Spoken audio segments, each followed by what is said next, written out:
Hi hello welcome. இது நம்ம channel Murugan's guide. இன்றைக்கி நம்ம சேனலில் எதை பற்றி பார்க்க போகிறோம் அப்படின்னா, இங்கிலீஷில் வந்து first person, second person, third person அப்படின்னு சொல்லி நம்ம படிச்சிருப்போம். ஓகேவா? ஸோ அப்படின்னா என்ன அப்படிங்கிறத நான் எக்ஸ்பிளைன் பண்ண போகிறேன். வாங்க வீடியோக்குள்ள போகலாம். இங்கிலீஷ் லாங்குவேஜில் நம்ம கிராமர் லெசன்ஸ் படிக்கும் பொழுது மேக்ஸிமம் வந்து இந்த first person, second person, third person அப்படிங்கிற அந்த டேர்மை நீங்கள் கேள்விப்பட்டிருப்பீங்க. அப்படின்னா என்னென்னு பார்த்தீங்க அப்படின்னா, ஸோ நம்ம ப்ரொனவுன் அல்லது சப்ஜெக்ட் ப்ரொனவுன்னு சொல்லுவோம். I, we, you, they, he, she, it.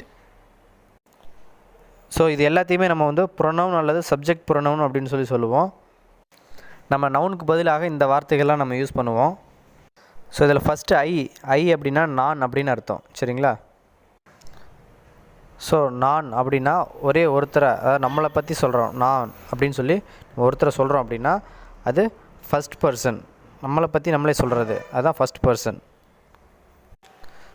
So இது பார்த்திங்கன்னா ஃபஸ்ட் பர்சன் சிங்குலர். ஐ அப்படிங்கிற வார்த்தையை வந்து ஃபஸ்ட் பர்சன் சிங்குலர் அப்படின்னு சொல்லலாம். ஏன்னா அதில் இப்போ நான் அப்படின்னா அதில் வந்து நீங்கள் மட்டும்தான் ஒருத்தரை தான் குறிக்குமே தவிர அதில் ஒன்றுக்கு மேற்பட்டவர்கள் கிடையாது. சரிங்களா? அடுத்ததாக பார்த்திங்கன்னா வி அப்படின்னா நாம் அல்லது நாங்கள் அப்படின்னு அர்த்தம். சரிங்களா? இதை வந்து நம்ம என்ன சொல்கிறோம் அப்படின்னா ஃபஸ்ட் பர்சன் ப்ளூரல் அப்படின்னு சொல்கிறோம். ஃபஸ்ட்டு வந்து ஐ வந்து ஃபஸ்ட் பர்சன் சிங்குலர், வி வந்து ஃபஸ்ட் பர்சன் ப்ளூரல் அப்படின்னு சொல்லலாம். ஏன் அப்படின்னா வி அப்படின்னாவே அதில் வந்து நீங்களும் இன்க்ளூட் ஆயிடுறீங்க. நாம் அல்லது நாங்கள் அப்படின்னு சொல்லும்போது அதில் நான் அப்படிங்கிற ஒருத்தனும் நான் இருக்கேன். சரிங்களா? ஸோ அதனால் அதை நம்ம ஃபஸ்ட் பர்சன் சொல்கிறோம். ப்ளூரல் அப்படின்னா ஒருத்தர் கிடையாது. அங்கே வி, நாம் அல்லது நாங்கள்னும் போது ஒன்றுக்கு மேற்பட்டவர்கள் இருந்தால் தான் அந்த இடத்துல வந்து நாம் அல்லது நாங்கள் அப்படின்னு சொல்கிறோம். சரிங்களா? அதனால தான் அதை ஃபஸ்ட் பர்சன் ப்ளூரல் அப்படின்னு சொல்கிறோம். அடுத்தது வந்து யூனா நீ அல்லது நீங்கள் அப்படின்னு அர்த்தம். ஸோ இதை வந்து நம்ம செகண்ட் பர்சன் அப்படின்னு சொல்லலாம். ஏன்னா செகண்ட் பர்சன் அப்படின்னா நமக்கு முன்னாடி இருக்கிறவங்க. ஓகேவா? ஸோ அதில் நாமுலையோ அல்லது நாங்கள்லையோ அல்லது நான் அப்படின்னு சொல்கிற வார்த்தையிலையோ அந்த யூ வந்து இன்க்ளூட் ஆகாது.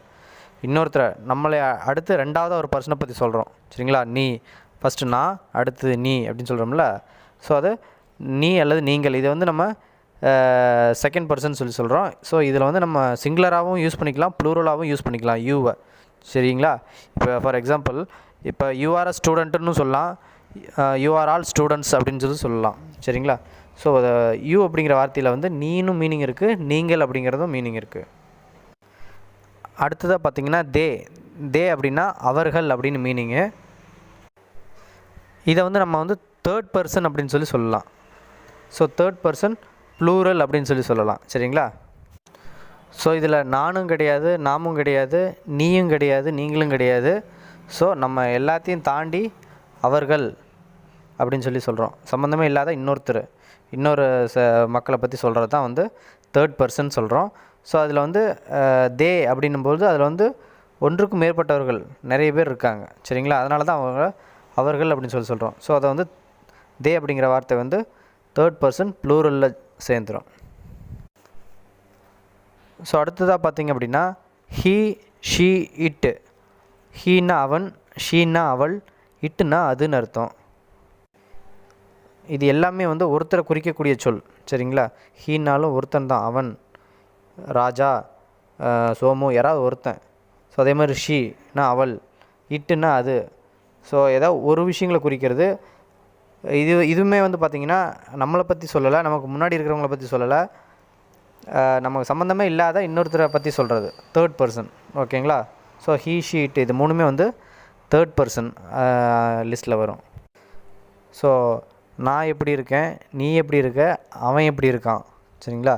ஸோ நம்மளும் கிடையாது, நமக்கு முன்னாடி இருக்கவங்களும் கிடையாது, இங்கே இல்லாத ஒரு மூணாவது மனுஷங்களை பற்றி பேசுகிறது தான் வந்து தேர்ட் பர்சன் சொல்லலாம். அதில் வந்து ஹீ, ஷீ, இட்டு இது மூணுமே வந்து தேர்ட் பர்சன் சிங்குலரில் வரும். சரிங்களா?